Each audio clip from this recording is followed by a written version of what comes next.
नमस्कार दोस्तों। आइए सुनते हैं आज की कहानी तुमसे बिछड़ने के बाद। आज पीहू का बीकॉम फाइनल ईयर का रिजल्ट आया था। पीहू बहुत अच्छे नंबरों से पास हो गई थी।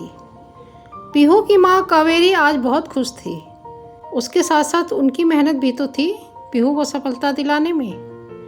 कावेरी जी को जब भी कोई खुशी मिलती तो सबसे पहले वो मंदिर जाकर भगवान को धन्यवाद कहना नहीं भूलती। प्रसाद चढ़ाती और यथाशक्ति गरीबों में कुछ ना कुछ दान अवश्य करती। पीहू माँ के मंदिर जाने से पहले ही अपने दोस्तों के साथ पिकनिक पर निकल चुकी थी। आज सभी दोस्तों ने मिलकर पिकनिक प्लान किया था। कावेरी जी भी पूजा और दान का सामान लेकर मंदिर के लिए निकल पड़ी। प्रसाद चढ़ाने के बाद मंदिर में बैठे गरीबों को दान देना शुरू करती हैं।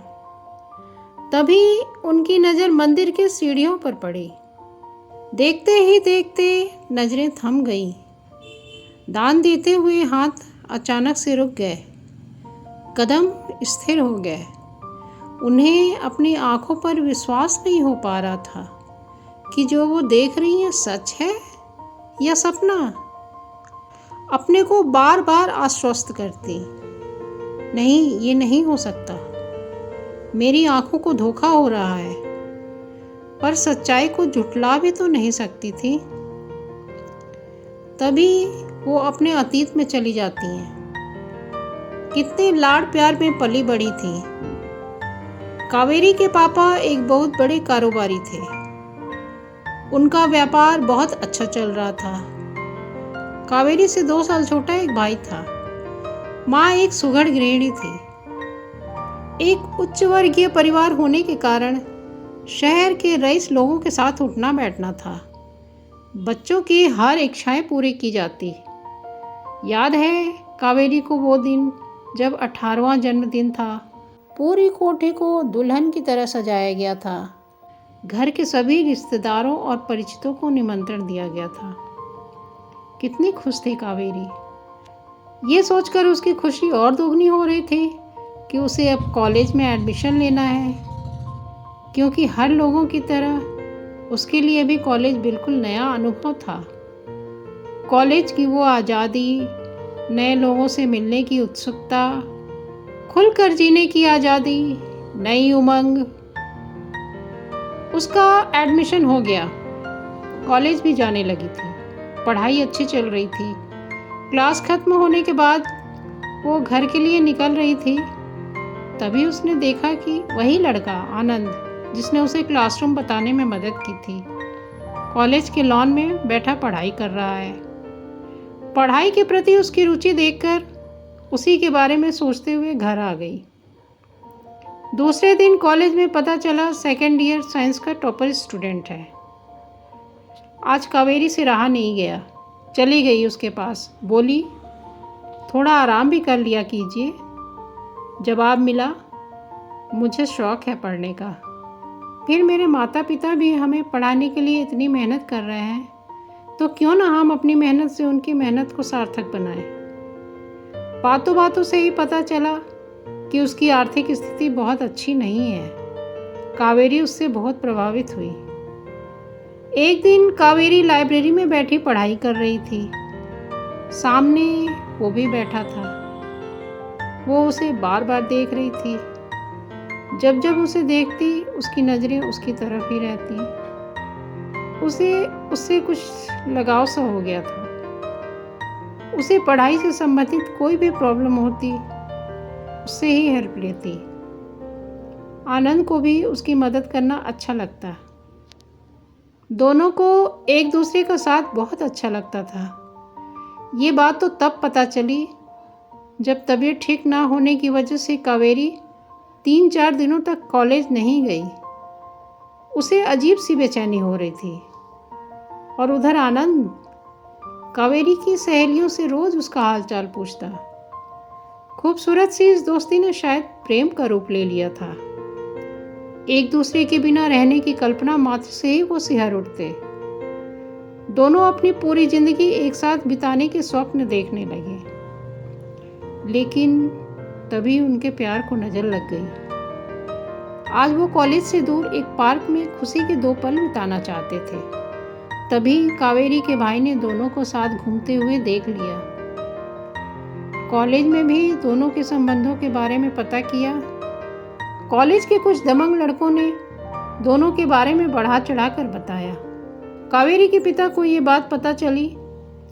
पूछताछ में कावेरी ने स्वीकार किया कि वो दोनों एक दूसरे से प्यार करते हैं और शादी करना चाहते हैं। इसके बाद तो कावेरी के ऊपर मुसीबतों का पहाड़ टूट पड़ा। कॉलेज जाना बंद करवा दिया गया। एक कमरे में कैद रखा जाता।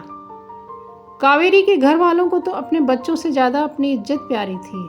हाई स्टेटस वाले होने की वजह से कावेरी के दोस्त आनंद से शादी करने के लिए सोच भी नहीं सकते थे। कहाँ ये और कहाँ निम्न मध्यम वर्गीय परिवार का आनंद।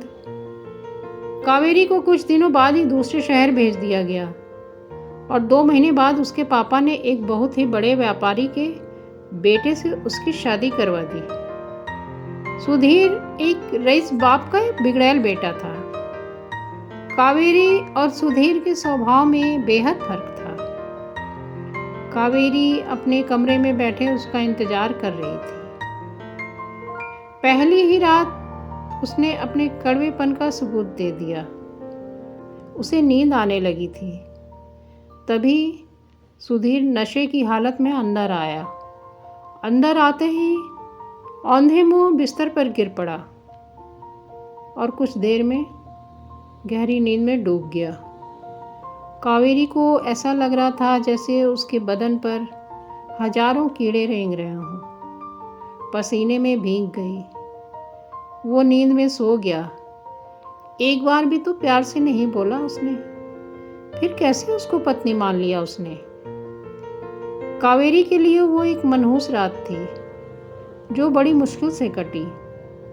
अपने पिता का मान सम्मान रखने के लिए कावेरी पूरी कोशिश करती ससुराल वालों को खुश रखने की, पर ससुराल वाले तो कोई ना कोई बहाना ढूंढते उसे नीचा दिखाने की। कावेरी के माता पिता ने कावेरी की शादी करके तो अपनी जिम्मेदारियों से मुक्ति पा ली थी। उनकी बेटी किस हाल में है ये जानने की जरूरत भी ना समझी। दिन कट रहे थे कावेरी के। सुधीर रोज देर रात पीकर आता और कोई ना कोई बहाना ढूंढता उस पर हाथ उठाने की। अपनी हवस मिटाता और सो जाता। कावेरी अपना दुख लिए अंदर ही अंदर घुट रही थी। वो पूरी तरह से टूट चुकी थी। अपने दुख को अपने घर वालों से बताना भी चाहती तो उसकी बातों पर कोई ध्यान नहीं देता। क्या करे, कहे तो किससे कहे। एक जिंदा लाश बनकर रह गई थी। अपने माता पिता की मान मर्यादा का ख्याल रखते हुए अपने आप को मान सम्मान की आग में भस्म कर लिया था। आज उसे अपने दोस्त आनंद की बहुत याद आ रही थी। उसे तो आनंद के अलावा कोई समझ ही नहीं पाया। क्या वह पूरे मन से अपने पति सुधीर की हो पाएगी? अपना पहला प्यार भूलकर वो आगे बढ़ने की कोशिश तो कर रही है, पर क्या वो भूल पाएगी अपने पहले प्यार को? आगे कैसा होगा उसकी ज़िंदगी का सफ़र, जानेंगे हम कहानी के दूसरे भाग में। धन्यवाद।